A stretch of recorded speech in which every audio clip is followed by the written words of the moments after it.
Un podcast Studio Dilettante.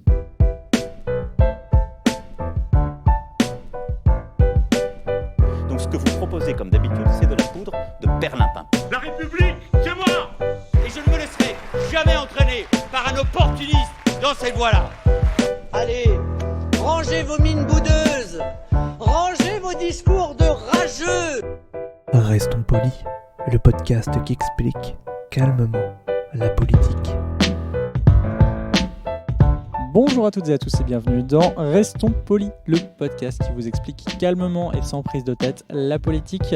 Tous les lundis avec mon camarade Nemo, justement, on prend le temps d'expliquer les bases de ce que c'est la vie politique. Salut Nemo. Salut Adrien, comment va ? Ça va très bien et on va commencer avec un petit extrait sonore. C'est un hommage, je tiens à dire que j'aime beaucoup le podcast Giga Musique et c'est pour vous les gars.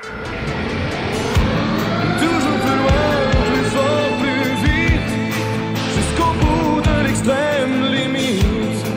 Tu vas droit au cœur de l'action, c'est ton bonheur, c'est ma passion.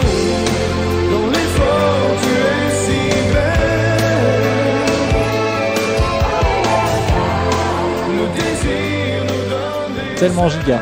C'est tellement efficace. Alors, ce qui est très fort, c'est que je sais pas ce que tu feras au montage, mais il y a une légende comme quoi quand tu commences à écouter cette chanson, t'es obligé de l'écouter jusqu'au bout. Je l'aurais écouté jusqu'au bout au montage, ça t'inquiète pas. Je ne la passerai pas jusqu'au bout. Je ne vais pas jusqu'au bout de l'extrême limite, parce que le thème du jour, c'est donc les extrêmes ouais. en politique. Extrême droite, extrême gauche. Ouais, extrême centre. Ce serait très rigolo, extrême centre. Mais Ouais, tiens, c'est un paradoxe physique. Les mathématiques ne nous donneraient pas raison pour le coup. Mais voilà, tout simplement, on connaît la droite et la gauche classique, mais effectivement, on parle des fois de partis très droitiers ou de la gauche de la gauche. Pour toi, c'est quoi un extrême ? Un extrême, c'est la limite acceptable, on va dire. C'est, il y a le périmètre d'Oberton, je ne sais pas si on dit ça comme ça, mais c'est la limite des idées qui sont acceptables dans le débat public, en fait. C'est-à-dire que jusqu'où la démocratie est-elle extensible, si c'est bien ça qu'on dit, jusqu'où on peut l'étendre au niveau politique. Parce qu'au bout d'un moment, que vous débordiez par la gauche ou par la droite, il y a un moment donné où votre question de l'appartenance à la démocratie et à la République pose question.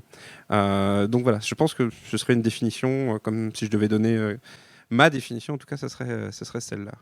Alors, j'ai regardé un petit peu ce qui se disait à droite à gauche sur les extrêmes, et il y a un truc assez intéressant. Je crois que c'est Mariette Darigan, j'espère que je n'écorche pas son nom, qui disait aussi, d'ailleurs, plus un parti extrémiste et populaire, plus il cherche à gommer le mot. Et c'est vrai que on se demande, face à ce qu'on qualifiait peut-être d'extrême droite notamment, s'il n'y a pas cette tentative. Le FN a longtemps, et notamment Marine Le Pen, a longtemps tenté de gommer le qualitatif d'extrême droite qu'on lui a collé, quoi. Il était question à un moment donné qu'elle fasse des procès aux journalistes qui qualifieraient son parti d'extrême droite. Bien entendu, le terme extrême est connoté extrêmement négativement.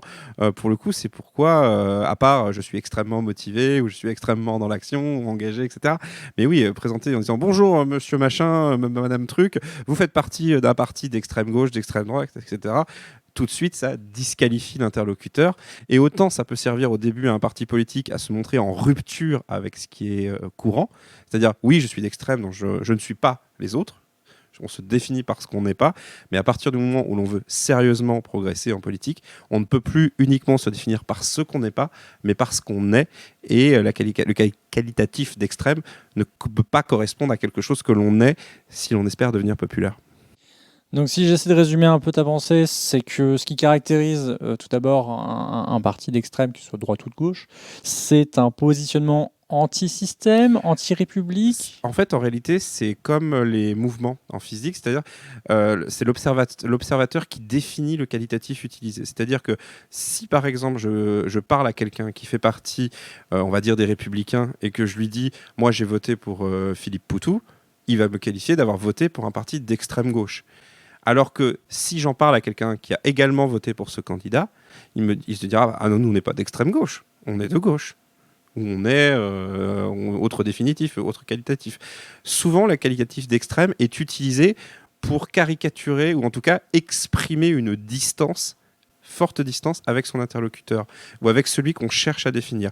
C'est pas forcément utilisé de manière consciente, ou même par volonté de nuire. Il y a des journalistes politiques qui vous diront oui, voilà, vous êtes représentant d'un parti d'extrême gauche, d'extrême droite, et qui procéderont à une interview tout à fait classique. Mais malgré tout, ce terme n'est pas neutre. Je le comparerais à quelque chose comme la province, par exemple, ou quand on n'habite pas à Paris, le terme de province peut apparaître comme extrêmement négatif, alors que quelqu'un qui fait partie de la région parisienne l'utiliserait comme un qualitatif qui lui paraît assez neutre au final. Donc il y a vraiment la position de celui qui parle qui est extrêmement important. Le fait d'utiliser le mot extrême peut dévoiler une partie de son système de pensée. J'irai pas jusqu'à dire de ses intentions, parce que préjuger des intentions de quelqu'un, c'est toujours un exercice mauvais et trop casse-gueule, mais moi c'est un peu comme ça que je le vois en tout cas. Je suis pas tout à fait d'accord. Et en plus, je voulais faire l'avocat du diable, forcément, pour contribuer à éclaircir sujet des extrêmes. Qu'est-ce que serait ta définition du coup en fait, c'est... Alors, en quoi elle s'oppose en fait quoi elle s'oppose En fait, elle s'oppose, c'est que partir sur la subjectivité de chacun, je trouve un piège, parce que ça ne fait pas de ligne directrice en termes historiques. C'est qu'on voit bien qu'il y en a qui sont plus rigoristes à une certaine idée. Par exemple, tu vois, dans les mouvements de gauche, on voit bien qu'il y a des idéologies qui traversent les mouvements de gauche, et il y en a plusieurs. Il y a du social-démocrate, il y a du communisme, il y a du trotskisme, il y a des libertaires, il y a vraiment toute une nuance d'idéologie, et le curseur va jouer justement dans l'extrême ou dans le centre sur tel ou tel niveau. Si je suis plutôt, je sais pas moi, libertaire, mais pro-social-démocratie. Donc, c'est-à-dire que je vais être plutôt a priori libertaire sur les mœurs, mais dans le fonctionnement économique, sur une... Attends, l'aiguille, elle bouge beaucoup. Eh oui, non, mais on peut, a priori. Oui. Par exemple, je peux effectivement avoir des mœurs très ouvertes, très, très progressistes, mais à côté, effectivement, qu'il y ait une redistribution économique, qu'il y ait des aides sociales, je peux être pour aussi. Après, je pense que l'important, c'est que quand on parle des extrêmes, parce qu'on parle du mot extrême en réalité, qu'il soit à gauche ou à droite, c'est que la langue française est plein de nuances. Et effectivement, tu peux citer, par exemple, dire Brest est à l'extrême ouest de la France, c'est un fait objectif, ça disqualifie pas la ville de Brest, ça indique juste un positionnement géographique. Je pense malgré tout que dans l'histoire du journalisme politique et des idées politiques, le qualificatif d'extrême est souvent employé de manière négative, et que cette connotation négative surnage une éventuelle qualification qui serait un peu plus objective, historique, etc. Donc c'est aussi le fait qu'on peut utiliser d'autres mots. Par exemple, tu parlais des libertaires, par exemple, on prend l'inverse avec l'extrême droite ou l'extrême libérale, ce serait les libertariens, par exemple. Pour moi, dire que quelqu'un est libertarien est beaucoup plus connoté, précis et averti d'un certain danger idéologique que quelqu'un qui me dit qu'il est d'extrême droite, qui est une notion beaucoup plus floue, et qu'au final, je considère parfois comme une certaine paresse intellectuelle de la part de celui qui l'emploie. Mais je peux comprendre qu'on peut utiliser le terme extrême dans le cadre d'une époque, dire voilà, cette opinion à cette époque-là, elle est extrême. Par exemple, je vais te donner un truc très, très simple. Dire qu'il existe des races inférieures à d'autres aujourd'hui, c'est considéré comme une opinion extrême. C'était pas le cas à une autre époque. Et je pense que ça tombe sous le coup de la loi aussi. Et ça tombe sous le coup de la loi, oui, exactement. Mais voilà, moi je voulais juste dire la position extrême, peu importe ce que tu exprimes en fait, c'est qu'il existe des positions qui sont aujourd'hui considérées comme extrêmes, qui ne l'étaient pas il y a quelques années, et inversement. Et heureusement, parce que les idées bougent, on avance, etc. Donc voilà, je pense que le fait de se poser la thématique des extrêmes, en réalité, est une très bonne question pour définir l'acceptable et pour arriver à se définir. En disant, moi, j'appartiens plutôt à ce courant d'idées, et dire, voilà, est-ce que le courant d'idées auquel j'appartiens est extrême ? Et si oui, est-ce que ça ne m'amène pas à m'interroger sur mon rapport à l'époque ou sur mon rapport aux choses ? Et tu peux en tirer deux conclusions. La première, c'est de te dire, oui, effectivement, ce que je pense est un peu extrême. Il serait peut-être bien que je me recentre un peu si je veux être adhéré à mon époque, etc. Ou peut-être que je me fourvoyais. Ou est-ce que finalement, non, ce que j'exprime n'est pas une position extrême et il va falloir que je change la narration à ce sujet ? D'où effectivement l'observation donc de Mariette Dorigan qui disait effectivement se gommer ce côté extrême. Le deuxième point sur lequel j'apporte une nuance à ce que tu apportes, c'est l'histoire, les amitiés et les inimitiés des partis d'extrême, gauche ou droite. On voit par exemple que, notamment à gauche, il y a ce qu'on appelle la gauche de la gauche et il y a l'extrême gauche.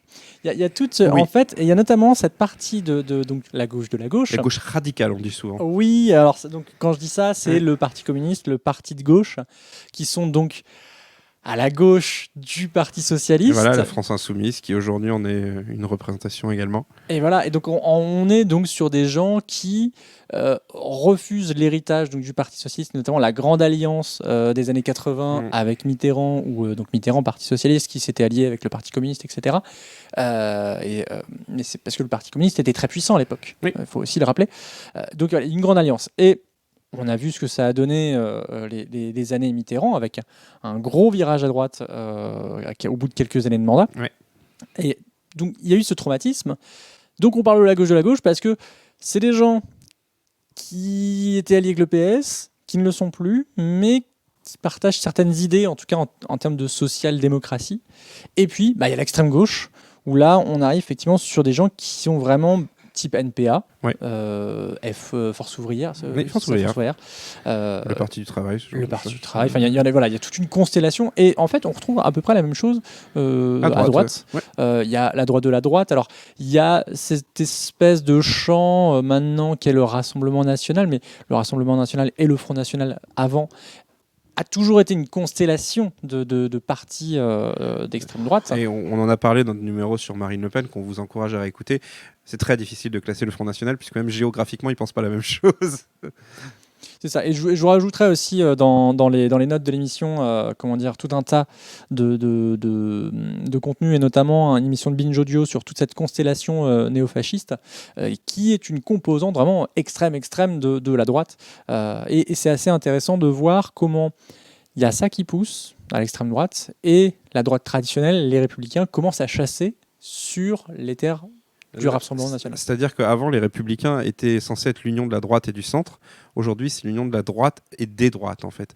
On l'a vu d'ailleurs lors de la fameuse convention de la droite de Valeurs Actuelles, qui essayait de faire un pont entre la droite plus traditionnelle et ce qu'on appelle l'extrême droite, l'extrême droite. Mais qui, du coup, comme son discours rentre dans le discours qui devient un discours médiatique et dont on peut débattre, qui devient acceptable, et sort de la catégorie extrême droite. Donc c'est pour ça que ce terme d'extrême, en réalité, il sert à désigner une limite.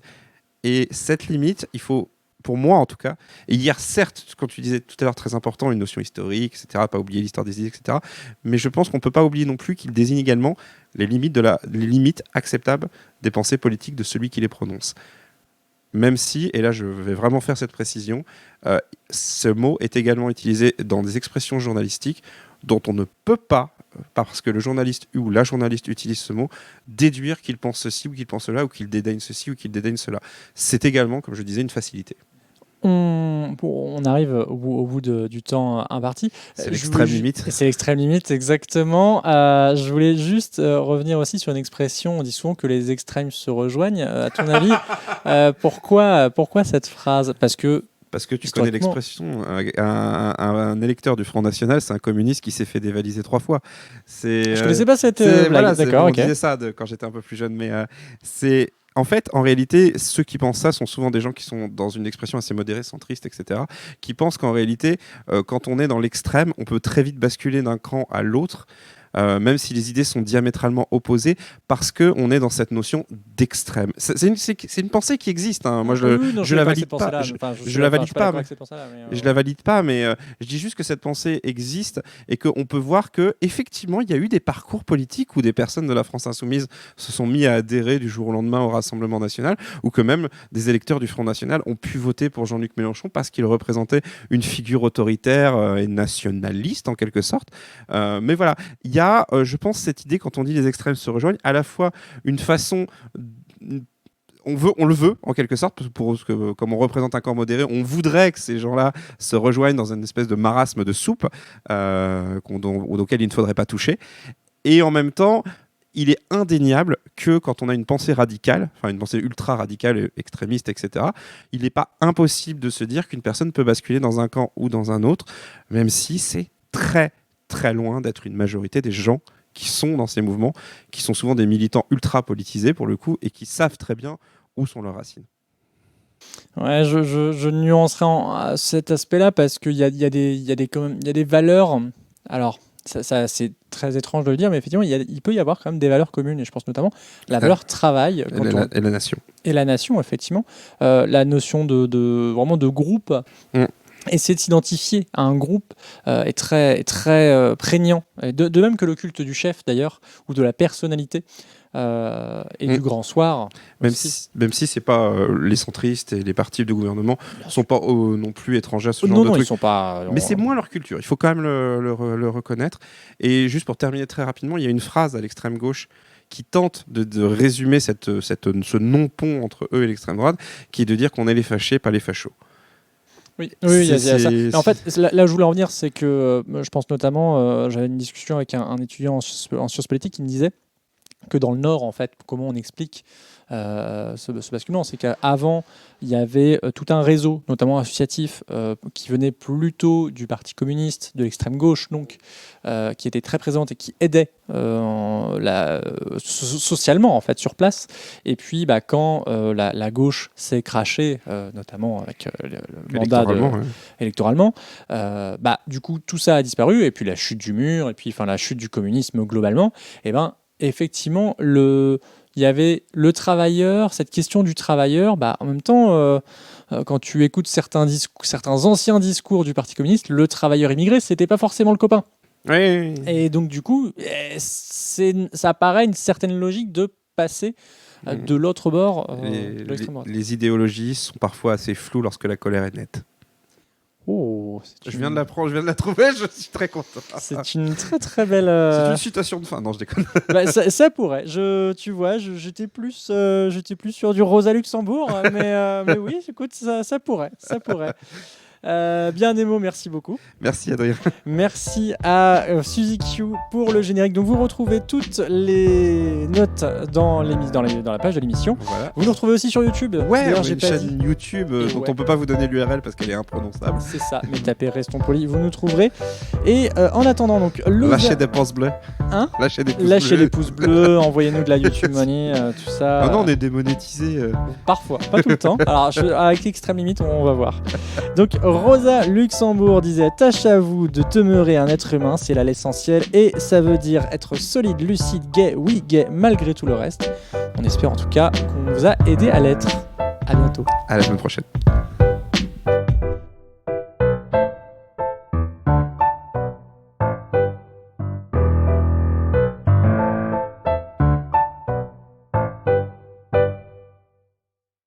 Pour soutenir ce podcast et l'association qui le porte, rendez-vous sur tipeee.com/studio-dilettante.